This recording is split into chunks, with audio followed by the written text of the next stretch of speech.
আজকে তৈরি করছি বাচ্চা থেকে বড় সবাই পছন্দ করবে এমন একটি নাস্তা, যেটা কিন্তু শুধুমাত্র অল্প কিছু উপকরণ দিয়েই তৈরি করা যাবে।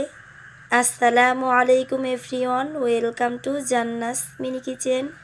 আজকের পর্বে আপনাদের তৈরি করে দেখাবো আলু দিয়ে তৈরি ভিন্ন ধরনের একটি নাস্তা। চলুন তাহলে রেসিপি শুরু করা যাক। আজকে নাস্তা তৈরির জন্য আমি 4টা বড় সাইজের আলু নিয়েছি। এবার আমি আপনাদের একটা আলু কেটে দেখিয়ে দিচ্ছি। দেখতেই পারছেন আলুটাকে আমি গোল গোল পিস করে কেটে নিচ্ছি। একইভাবে আমি সবগুলো আলু কেটে খুব ভালো করে ধুয়ে পরিষ্কার করে নিয়েছি। এবার এক পিস আলু নিয়ে এরকম স্টারের কুকি কাটার দিয়ে আলুটাকে কেটে স্টার শেপ দিয়ে নিব। আরও একটা আলুতে লাভের কুকি কাটার দিয়ে আলুটাকে লাভের শেপ দিয়ে নিচ্ছি।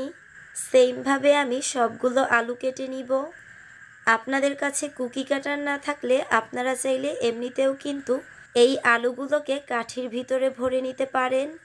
সবগুলো আলু ভিন্ন ভিন্ন শেপ দিয়ে কেটে কাঠিতে ভরে নিয়েছি। এবার আমি আপনাদের একটা কাঠিতে আলুগুলোকে ভরে দেখিয়ে দিচ্ছি। আর আলুগুলোকে কেটে নেওয়ার পর সাইডের যে অংশগুলো রয়েছে এগুলোকেও কিন্তু আপনারা ভেজে খেতে পারবেন।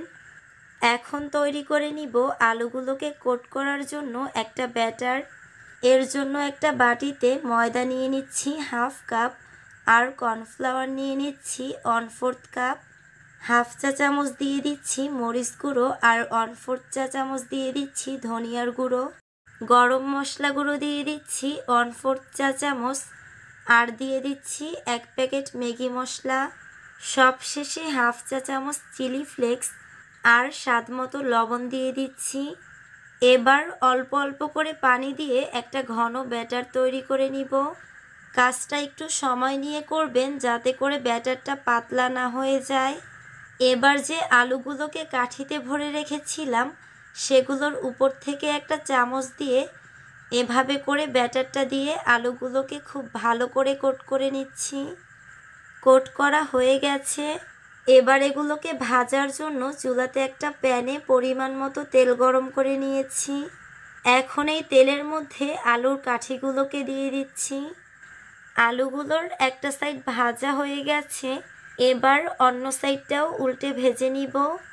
আলুগুলোকে ভাজার জন্য আমার 4 থেকে 5 মিনিটের মতো সময় লেগেছে।